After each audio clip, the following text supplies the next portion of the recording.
It is crossover Thursday, and I got to tell you guys, if I'm honest, it's my favorite crossovers of the year. I am Tyler Rowland from Locked On Titans here with my divisional rival and one of my close mentors here at the Locked On Podcast Network, Tony Wiggins from Locked On Jaguars. We're going to be breaking down this matchup with you guys. We're going to start off with the biggest storyline for both teams. The Titans one is pretty obvious at this stage in the week. But excited to hear what's been going on in Jacksonville as well. Before we get into it, do want to let you guys know that today's episode is brought to you by our friends at Prize Picks. Prize Picks is so much fun. It's easy to play. No competing with other players. It's just you versus the Prize Picks projections. You pick 2 to 5 players, and if they score more or less than their Prize Picks projection, you can win up to 10 times your money on your entry. It can literally take less than 60 seconds to enter. It's that easy. We love Prize Picks, and we know that you will too. First-time users can receive a 100% instant deposit match up to $100 with promo code Locked On. That's prizepicks.com, promo code Locked On. Thanks for making Locked On Titans and Locked On Jaguars your first listen every day. It's free Monday through Friday, year-round content on your team. Make sure you stay locked in to your local Locked On podcast. But Tony, so excited to talk to you. I've band talking up and down about John Robinson and the situation, so I will gladly let you go first here. What's been going on with the Jags? They're 4-8. Is that correct? 4-8 and yeah, 4-8. 4-8. 4-8. Yeah, and that sounds bad, but Jacksonville from what they had last year with Urban Meyer could be an improvement. Where's kind of your gauge on how you should feel about the team this year? It's interesting that you asked me that because I'm going to tie it into what you're going to talk about with John Robinson being let go. But first, my viewers, they know who you are because of the preview and the Jaguars. Are you serious? Yeah. And then I'm with the damn right, and they don't know, man. We like big little and big brother. You know what I'm saying? So that's how we get along. Me and you and the Texans. I don't got no beef with the Colts yet for some reason. Well, they're a little new, so we're gonna see if I can ruffle their feathers a little bit. But no, fans aren't satisfied, and it has a lot to do with the fact that there are still remnants of the past. Since Shaq Khan took this team over, he's never did a total reboot. He's always kept someone, even when he fires someone, he keeps someone from the previous regime, and that someone is Trent Baalke. So I knew if things got off the rails, that and even though they have improved, they still lost to the Texans. They still underachieved. Yeah. They beat the Ravens and then came out the next week as flat as a board and got steamrolled for the first time all year in the biggest game of the year by the Lions. So when things go like that, the first thing they do is they point back to the piece that's there that everyone wanted to be gone in the first place, and that's Trent Baalke. So where you guys are in a situation where y'all have been the model of consistency. And I told somebody yesterday I told James Rapine on the Locked On NFL show yesterday, I said, a lot of people will cut their arm off to be where John Robinson and the Titans are. The problem is that's not enough when you're there. So with the Jaguars, even though they're not used to winning, they've lost for so long, and the prospects and the probability and the likelihood of them winning is right there in their face. So when they don't, the only thing they have to blame it on is the guy who was here while they were losing instead of us having a fresh start. Yeah, that makes sense. People are never going to be able to judge things fairly unless you get rid of kind of the cancer that they all thought was the problem in the first place. I hear you on that. And obviously, that does spin into the Titans situation. And it's all about wanting to take that next step. And can you do it? I said on my show immediately after the firing that I think the big theme is good isn't good enough. Good isn't good enough for the Titans ownership. They want to be great. They want to have a real chance to compete in the playoffs. And even though the Titans are going to make the playoffs and all that, most likely, it just doesn't seem like they have the dogs, the horses, I guess, whatever you want to call it, the talent to actually push for that title. And that's why it's there. But spinning forward past that, John Robinson's draft, bust, misses, hits, AJ trade, all that's in the episode I recorded after to go through John Robinson's whole tenure. But what matters now is what comes next. And I think this is a must-win game for the Titans. An absolute must-win. Number one, you're coming off 2 losses. just the reality of that. This is a division game at home, coming off 2 losses. That's just bad vibes in general. The vibes are down in the locker room. Then you add this firing on top of it and the target that Mike Vrabel has put on himself. You think the media was out in Nashville today for the press conference? Wait until the Titans lose at home to the Jags, who, all credit to the Jags, they have their moments in history. But to be honest, the Titans historically have really taken it to the Jaguars, especially the Derrick Henry era Titans against the Jags. So if the Titans were to come out and lose a 3rd game in a row at home to the Jags and not look themselves and Derrick Henry not look good and all that, on top of the turmoil that is going on right now, I think it would be an outright disaster. I think it may have long-term effects in the locker room of, does Jeffrey Simmons want to be here? Does, different players want to be here going forward? If you're looking at what's going on and what may happen, is the coach doing a hostile takeover? There's so much on the line. And we know, Tony, you've been around long enough to know the one thing that calms all of the seas is a win. So get a win, and everyone will go back to ignoring the Titans again. All you got to do is win. So this is a must win for the Titans. No, I agree. It's also a must win. And this is why the loss with the Jaguars last week was so disappointing. They have to play the Jaguars twice. And they're only up 3 games.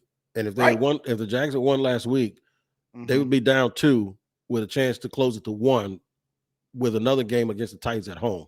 Yeah. So it's a huge game from that perspective. The thing that I noticed, though, about that firing that you're talking about, and first of all, Jaguar fans are jealous because the day before he was fired, I said the Jaguars need to fire Trent Baalke, right? Right. So I think it was the same day, in fact, but I had already recorded.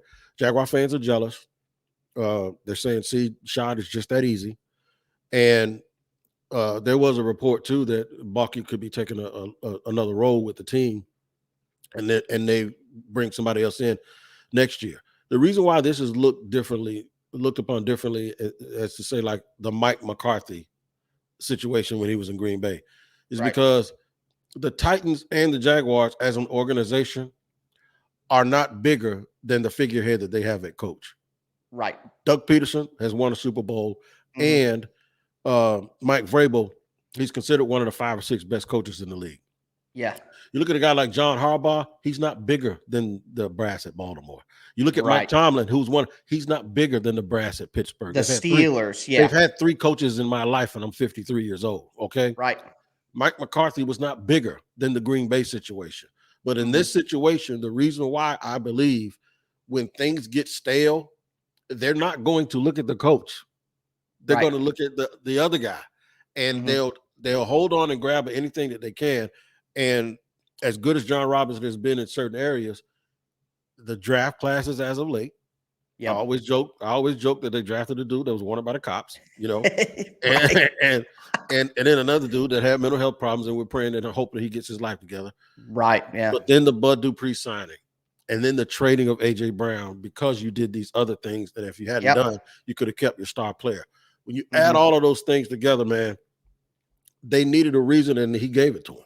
Because they're not going to fire Vrabel. If they don't, just imagine if they thought they needed a change yesterday, but they decided to get rid of Vrabel, they would have got laughed out of the league. Because and Vrabel would have been hired in a second by somebody else, probably at Ohio State. Yeah, or they would have fired their coach and hired Vrabel, and you'd have seen something unprecedented. Somebody would have named him coach in waiting, probably in Arizona somewhere. You know what I'm saying? So shout out to Alex Clancy, by the way. Yeah, but that's the difference in these situations. I do understand where they're coming from in Tennessee with a new ownership group, though, because when you have a good team, you got 8, 9, 10 years. If you have a great quarterback, you have 10 to 12 years. But if you have a really, really good team, you have a small window, and that window might be trying to close right now for Tennessee. Yeah, I think that's the reality. Is the Titans are at the end of their 4 to 5 year window from that 2009 run where they installed Tannehill, and Mike Vrabel feels he owes it to the players to try to keep the window open longer when John Robinson was ready to close it and open a new window a little bit quicker. I think that when it gets down to it, it might be that simple. But we're going to continue breaking down this game. We got to talk about some individual matchups, some player versus player matchups that we think will determine the outcome. We're also going to make our predictions at the end of the show. But before we get into that, do want to let you guys know that today's episode is brought to you by Audible. Audible is releasing a slate of new football podcasts that we're sure you're going to love. you'll be able to find a sneak peek of one of those podcasts, Block Forever, available on Locked On NFL right now. Block Forever is a brand new podcast from former NFL All-Pro Ryan Khalil and Audible. Ryan and guests discuss different topics like player physiques, sports betting, playing through pain, being a leader, how to deal with combative teammates. Nothing is out of bounds. Head to Locked On NFL's podcast feed for a sneak peek of Block Forever, or catch the full series available anywhere you get your podcast, available everywhere now. Audible, get in the game. All right, let's continue this crossover Thursday here. We got Locked On Titans. I am Tyler Rowland. Tony Wiggins from Locked On Jaguars breaking down this AFC South matchup. And Tony, you're right. If the Jags would have been able to beat Detroit, this would have been a pretty interesting game with everything riding on it now. If the Titans really go down in flames here at the end of the year, then the Jags with this win could kind of climb back in. But if they're going to get the win, what kind of matchup, or where do you think the game is going to be won from a player standpoint? First and foremost, until he retires, the job is going to be to stop Derrick Henry. Right. Everyone, he's technically from Nassau County, which is 30 minutes north. He's my wife's second cousin. I always tell people that they've never met. But he's really considered a Jacksonville kid. He's a Jacksonville guy, Right. And in fact, he would probably be more celebrated in Jacksonville if his playing career in the SEC wasn't so close to Tim Tebow's, who was another. You got two Heisman guys from the same area. So you got to stop him first and foremost. The other thing is they haven't generated much pass rush. So I think the Jacksonville Jaguars, so I think what they're going to have to do is they're going to have to get a little bit more exotic with it. And when you haven't generated pass rush, guys have a tendency to try to go wider and deeper.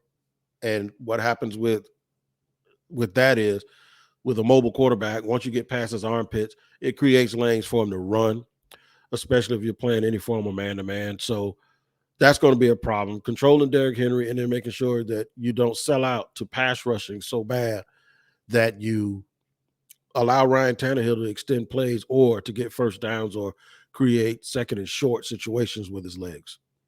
Yeah, I think that, and especially with Tannehill starting to feel a little bit better. He did tweak the other ankle, but said he was feeling pretty good. So obviously a little bit more mobile than when he was first injured with that initial ankle injury.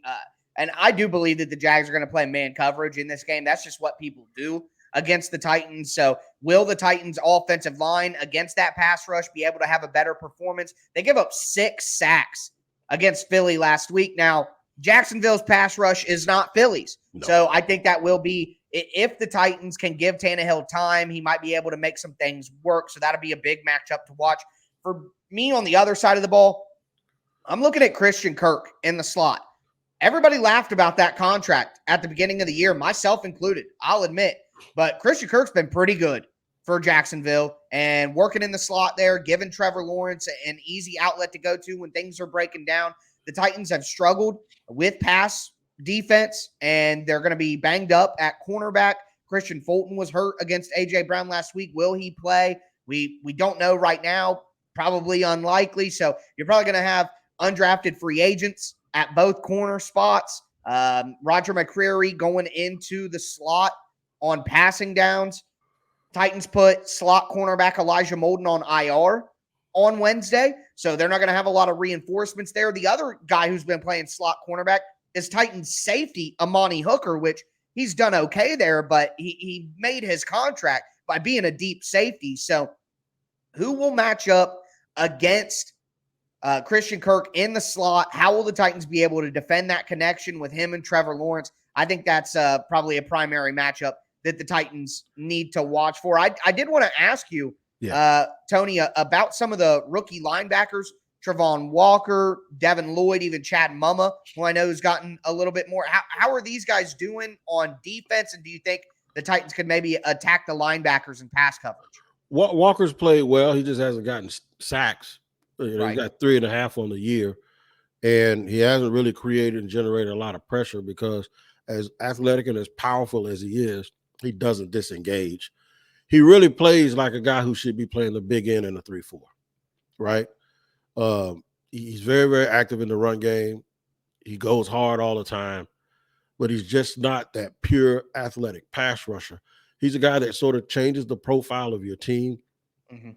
I'd like to see him put 10 pounds on and turn into a Justin Smith type, where he Right. kind of bounces inside and out a little bit.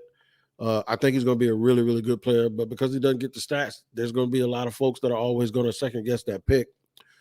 Devin Lloyd has sort of been replaced, and they're trying to Yeah. find a spot for him. Chad Muma, they were both drafted. Lloyd in the first round, Muma in the third.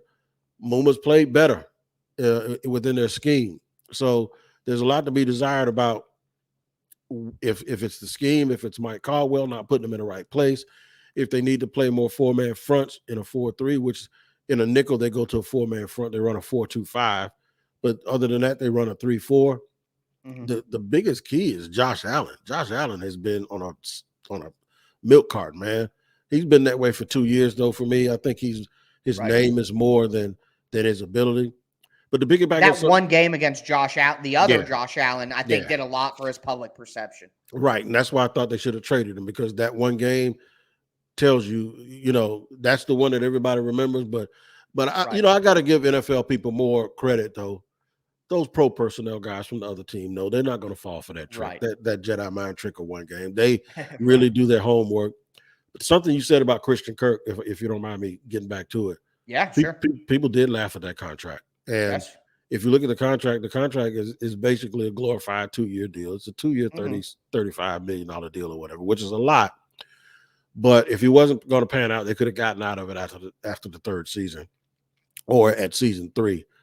But he has 62 catches for 829 yards and 7 touchdowns. And so that's with 4 games left or 5 games left. Right. Titans could use that. He's going to go over 1,000 yards, and he's probably going to go over 80, 85 catches. I said last year he had 982 yards receiving. I said, you know what? People wouldn't make a big deal out of that contract had he caught one more crossing pass for 18 yards, and it says in a 1,000-yard season. But he had 982 yards as the third receiver behind AJ Green and DeAndre Hopkins. He's done everything he was supposed to do. And he's going to be a real good number 2 when they get Calvin Ridley in here next year. Yeah, and as a man who has Calvin Ridley in his Dynasty League, I hope that works out. Moving forward, though, there is one matchup that I do want to call attention to here. The Jags have a pretty good run game as a team. I believe right now they're 9th in the NFL in rushing yards. So they've had success with Travis Etienne. I know James Robinson looked good early and then faded before they traded him. Jermichael Hasty has made some runs in here. So it looks like, obviously Trevor Lawrence can do some things with his legs too. But I just wanted to ask you generally about the offensive line of the Jacksonville Jaguars. It seems like, they're giving Trevor some time. They're moving some people in the run game. Have they been playing as solid as it seems like? Sometimes. They're a very good run offensive line. I wouldn't say they're great. Luke Fortner needs to get a little stronger at center, but he's going to be fine because he's a technician. He's a rookie. Yeah, I liked him out of Kentucky. Yeah, the left guard position is a little bit of a quandary. They have to probably upgrade that, and you'll probably see them do that in the draft as opposed to signing someone else. But Brandon Sheriff has been great at right guard. Well, he's been good at right guard. I think Jawan Taylor's had his best season at right tackle, and he's 24 years old. He's going to be a free agent. Yeah, I know. Cam Robinson need to take a look. Yeah, no, y'all need to keep your greasy hands over there where you're at. You ain't getting them. But Cam Robinson is a middle of the pack tackle. The problem is the Jaguars paid him. They didn't give him an extraordinary amount of money, but he's sitting around that $15-16 million range, and it's a Deion Dawkins type contract.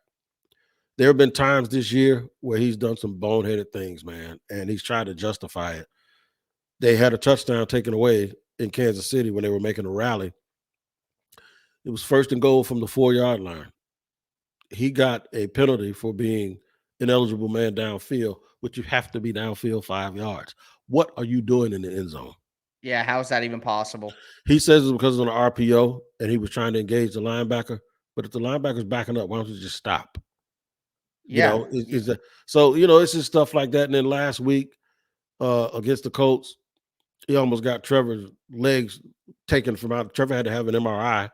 Right. And he's just gotten beat at the wrong time. There have been things that happen with him that have happened at the wrong time for a guy like that. And going into games, you don't want to have to worry about people that you pay a lot of money. Yeah, that's the whole point. You pay a lot of money so you don't have to worry about those spots. But that's the matchup portion of the show. We're going to get into our quick kind of game predictions on what we think will happen in this one. Before we get into that, though, do want to tell you guys that today's show is sponsored by BetOnline. BetOnline is your number one source for all your sports betting info, stats, news, and analysis. You can get all the latest odds and trends for every professional league out there, from football to basketball to soccer to esports. They've got it all at betonline.net. They're the fastest and easiest way to get your betting fix. Head to the website or use your mobile device to learn more. BetOnline, where the game starts. Also, do want to tell you guys about Built Bars, the best tasting protein bars in the galaxy. You get the best of both worlds with Built Bar. You get all the health benefits that you need from a protein bar. They're low calorie, low sugar, high protein, high fiber, but they give you all the taste benefits of a candy bar. They have a beautiful flavor out right now, the white chocolate peppermint granola, perfect for the holiday season. They got a cookie dough topper. They got the coconut brownie bar. I mean, literally anything that you could ever want flavor-wise, you're going to find at Built Bar. So go get 15% off your order right now. Use the promo code LOCKEDON15 at built.com. Once again, that's built.com. Promo code LOCKEDON15 for 15% off your order.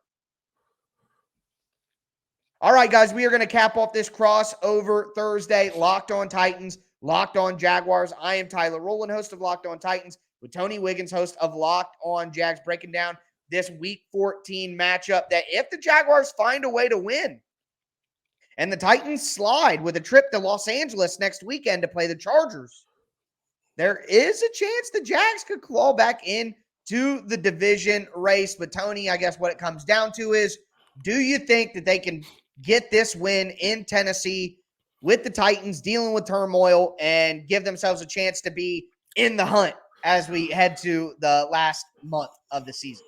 Yeah, I do. And the reason why is because it's a tale of which team decides to show up. If the team that went to Detroit shows up and comes out flat, they'll get run out of Nashville, and get run out of Nashville faster than Nashville hot chicken gets run out of my stomach because I can't take it, right?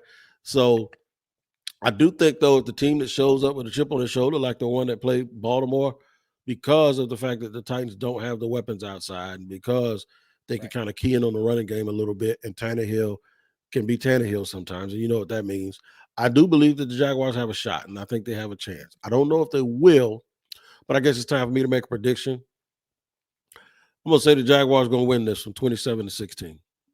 27-16. I got to tell you, I'll be surprised. I wouldn't be surprised if this game is close, but I would be surprised if the Titans gave up that many points. The only team that scored that many points on the Titans this year is Philly and Buffalo. So if they do that at home, then that now we're talking about the type of nightmare scenario that I was mentioning at the beginning, why I think it's a must win. Here's the thing that I think keeps this game closer for Jacksonville.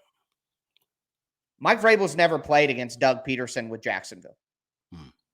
When you play against your division opponents, normally, like with the Colts, like with the Texans, Mike Vrabel has an idea of how they're going to react to certain things, what they want to do in certain scenarios, what coverages they want to play, what fronts and alignments they want to use against the Titans. You kind of know, and it's just about going out there and, hey, I got to be better than you. I know what you're going to do. I got to be better. The Titans don't know what the Jags are going to do now with a new coaching staff, a lot of different players. They haven't seen how yes, they have film on the Jags for the first 13 weeks, but they haven't seen how the Jags react to what the Titans do. So I think there will be new wrinkles and things that the Titans aren't expecting that will give the Jags maybe a couple big plays, maybe get a couple pressures on Tannehill from a blitz package they haven't seen from the Jags before, this and that. And I think it'll keep it close. But ultimately, I just think the Titans are a better team, even with all the stuff going on. They're at home. I think this is a man-up moment for a lot of the leaders in the locker room.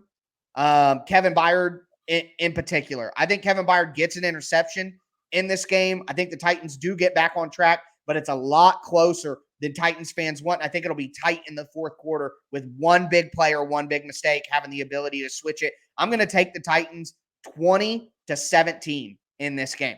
That's kind of how I see it. I think it'll be close for all those reasons. And I just think that Jacksonville, even though the record is 4-8, I still think they're an improved team. It's just when you're trying to turn yourself from a losing team into a good team, it's hard to close games out. It's hard to be consistent.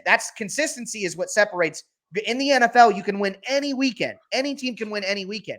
It's which teams consistently can play good football week in and week out. And I think, losing teams that are trying to start from scratch, that's that next step. I think Detroit is in a similar place as Jacksonville, where they have talent, they have good coaching now, and they're just got to change the habits a little bit over time. And I don't think Jacksonville is quite ready to do that. I think next year is that year where Jacksonville maybe has a winning record and a bad division, is really there competitive at the end. But I think the Titans hold on here and get this one done and right the ship. But one little caveat, I think if the Jaguars are going to do what I said, they have to either score on special teams or defense. Yeah. They have to. Because I agree with you, the Titans don't give up a lot of points, but the Jaguars, they have a tendency to be opportunistic. If Andre Cisco plays, that'll help. And Jamal Agnew is very good in the return game. So that's where I get the extra 7 points. I say 20-16 close, and then the Jaguars do something, tip ball or whatever, to score some points at the end. So we'll see if it works out. I hope it does, man. And I appreciate you hosting this, and I'm a little under the weather. So thanks for carrying the heavy load today, little bro. Yeah, not a problem at all. Not a problem at all. Enjoyable conversation anytime we get to do these crossovers, whether it be during the season or before the season. Of course, those are always barn burners as well. Either way, I'm very happy to be in the AFC South and get to hook up with you guys and our guys down in Houston, the new guys in Indy. It's a good group here in the division with the Locked On hosts. I hope you guys enjoyed this crossover conversation as we get you ready for this game. Both of us will have kind of our final thoughts and our preview for you guys on Friday. So make sure you turn into that. And then I know, like I do, I'm sure Tony will have some good reactions for you after the game as well. Can you say it one time, though? Can you say the Jaguars? Can you say it just one time for me? The Jacksonville Jaguars? You damn right. How about that? You damn right. All right. Yeah. Well, I hope you guys enjoy the game. It should be a pretty good one. We'll be talking with you guys tomorrow.